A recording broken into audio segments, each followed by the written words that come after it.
Hi everybody, Jessie here from jessiebanks.com and welcome back to another video. So I'm going to do a no lines technique. Again, I've been kind of on a no lines kick. I will get back to some black lines soon, but I'm using the Greeting Farms Mini Remix Brewtiful stamp set. I will have the link to that in the description box down below. Here I'm using just a scrap piece of paper to kind of level where the feet are going to be on both images. You can see I masked out the first one, and now I'm going to stamp this one over top so he appears behind. When you do masking, you always start with your forefront object first and work your way back. So it's a little bit of a work to wrap your mind around it if you haven't done it a lot of times. And it works really easy to do it just something like this when you begin, especially because it's just two images. I had to stamp that twice. It didn't stamp perfect the first time. No big deal. So I'm going to come in and start with my skin tone, and I'm starting with an E23. Then I remember that I like to draw in my eyes first because sometimes with using the Desert Storm ink, by the time I get my skin and everything colored, the color of the ink blends into my skin tone and it's really hard to see where the eyes were and the exact shape of them when I began. So now I'll go back in with the E23 and start blocking in where my darkest shadows are going to be. So all of my drop shadows along the hair and things of that nature. I don't have a picture of the finished card of this one. Unfortunately, I thought I had photographed it before I gave it away, and I didn't. So you'll get to see the coloring process here. And no, the card was super cute and clean and simple, and it's already gone. So I'm just going to continue on, and I'm going to do, I do believe I do them separate. Yeah, I do her, and then I color him because I change up their skin tones just a little bit. So I'm going in with E13, and I'm just going slightly further than I did with my darkest color and working my way lighter, and I'll continue that all the way through the skin tone, going back over top of the darker colors and pulling them into the wide area in order to get a nice blended transition between all of my colors instead of just different lines being drawn around. So that's always super fun. I really love the Greeting Firm images. I'm blessed right now. I'm currently on their design team, which is super awesome, and I'm completely honored that they like my coloring enough to give me a shot, and I loved them before, so I mean, the stamp set I bought myself because I have to have them all, apparently. I'm just adding in my cheek tone, and I like to do that before I put my last color in because then I don't have to go back over it with anything else in order to blend out those cheeks. So now I'm going to go in and do him in the same fashion, all of the drop shadows, and work our way lighter. Anytime I do any sort of coloring where there's multiple images and things of that nature, I tend to do all of the skin first and then the hair, and I don't work on one image and then the other. I tend to work on one part. So I do skin on whatever images are in there, etc., etc. So that's just the way I like to work. You do you. Yeah, so it's super fun and exciting. I don't know what else to babble about. It's a lot of rambling for 15 minutes while you guys watch me color, and you've got to get sick of listening to me talk. I mean, I'm really not that interesting. So now I'm going to start on her hair, and I'm going to make her a blonde. And I start with my lightest color, and I work to darker when I do hair because I find that then I get nice flecks instead of having them all blend together, and it gives me more of a hair-like clumped texture as opposed to a smooth blend like I like to get in the skin tone or the clothing.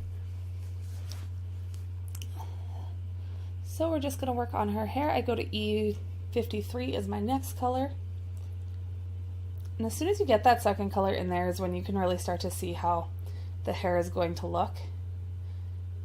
It's amazing how much two colors can even do to a hair. I know I like to use way too many colors in everything. That's just a habit of mine. I don't know, it's kind of developed over the years of coloring. But you can get away with 2-3 colors in everything. You never really have to use more than that, even though I do most of the time because I'm crazy and ridiculous. She's so adorable. I know my hand gets in the way a little bit here. I do have videos coming soon that are recorded for future use where I have corrected that issue with how I'm holding the marker and the angle of the camera. The angle is a little bit distorted, but I think it'll be better. We'll find out when we get to those videos, and you guys will definitely let me know down below because that's what you do best, and I'm alright with that. So E55, and I do believe that that's my darkest color, if I remember correctly. No, I go darker. Never mind. I think I go darker yet. Heck yes, I do. E57. She's a brunette, not a blonde. Jessie.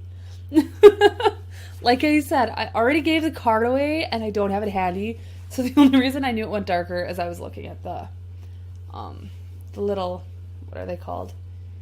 Like the pictures forward of the different clips that are in this video. And I was like, oh, her hair's a lot darker than that. Hang on, it can't be done.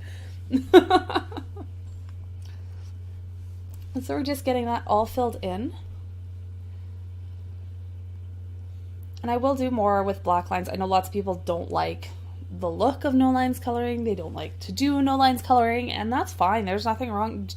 Do whatever makes you happy. It doesn't, like, whatever.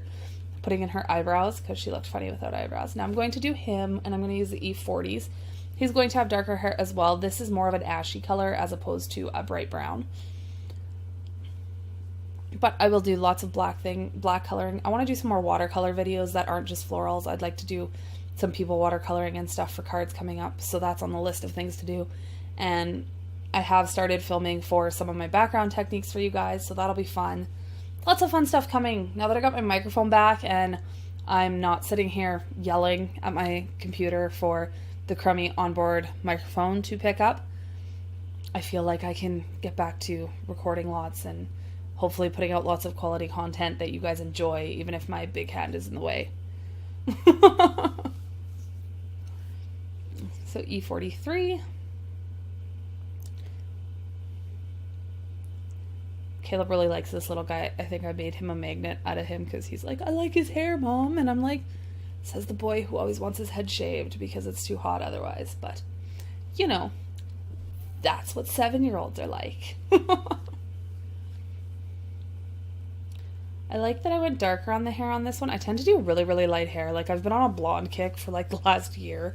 I haven't gone very dark on hair, so it's fun when I add the darker colors and give it that much more depth to everything. So going through and finishing this up.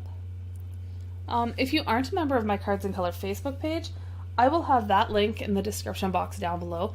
I do 2 to 3 live colorings in the group itself that don't end up on YouTube or any of that other good stuff. There's discount codes and tons of other talented card makers in there and fantastic sponsors that sponsor the color longs and share all of their new releases and sales and all that kind of great stuff. Companies, stores. It's a fun place to be, and I hope you guys would like to join. And again, that's down below.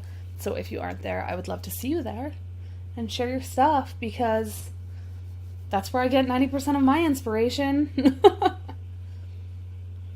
There. Now that my big hand is always in the way. E89, and these are going to be for his pants. I kind of went with a khaki style pant.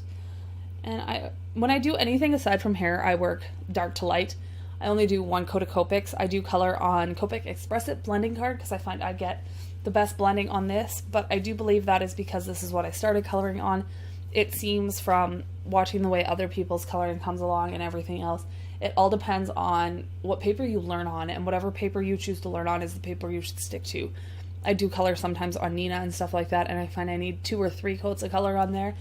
It does absorb more ink, I know that, but I do think it's mainly because I didn't learn to color on that paper. I taught myself how to color on the Copic paper, so whatever works for you and whatever you are learning on, just stick to it. I'm adding in his button with my black multi-liner there, and I'm using my E90 markers. I ordered these markers because I had to have them to do something. And for the life of me, I cannot remember what that something was. There was a specific reason and a specific thing I wanted to color with these markers. And once I ordered them, I completely forgot what it was. So I used them on his sweater, and I really enjoy the color combination. And I like to put them into my yellows and things like this, like you'll see here.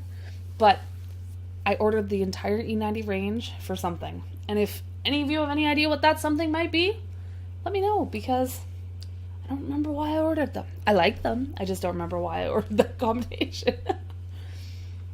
So he's got a nice mustardy yellow sweater happening, which is adorable.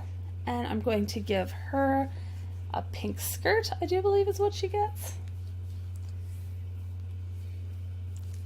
She gets a pink skirt because pink skirts are adorable. Oh, I'm going to give her a complete pink outfit. So her dress is going to be, it's going to be a dress and it's all going to be pink. RV14, this is another one of my newer combinations and I really like it. It's a purpley pink. I think it's really pretty. I like all my markers, but as I add new ones, because I'm getting close to completing my set, but as I add new colors, as I add new colors into my thing, they tend to get used a lot right at the start before they kind of fade off and I go back into mixing everything together all the time. So now we're going to give her a teal coffee mug. And I'm going to use BG 49, 45, and probably 10 because that's usually the combination I use when I use those first two. See? And just blend them all together. And then E57 for the lid on his cup and the coffee in hers. E25 to blend those out. I'm going to use my black multi-liner and I'm just tracing over top of that stamped, that center piece of his mug. And then I'm going to go R89. He got a red cup. I must have been channeling my love of Tim Hortons. So R05. Holy, I snuck a lot of colors into that tiny little cup. R02, that's all I can fit. I can't put any more in there. And then we're going to give him it's going to be like a craft colored wrap. So that'll be the end of this one, and I'll put a little grounding underneath of them. Again, I'm sorry I don't have a picture of the finished card, but I really hope you guys enjoyed watching the color along. Again, I hope the angles will be better in the videos coming up in the future, but for right now, this is what's filmed, so I need to get them out. Definitely give me a thumbs up if you enjoyed the video. Leave me a comment down below, and if you aren't already, I would love for you to subscribe. I'll see you guys in the next video. Bye for now.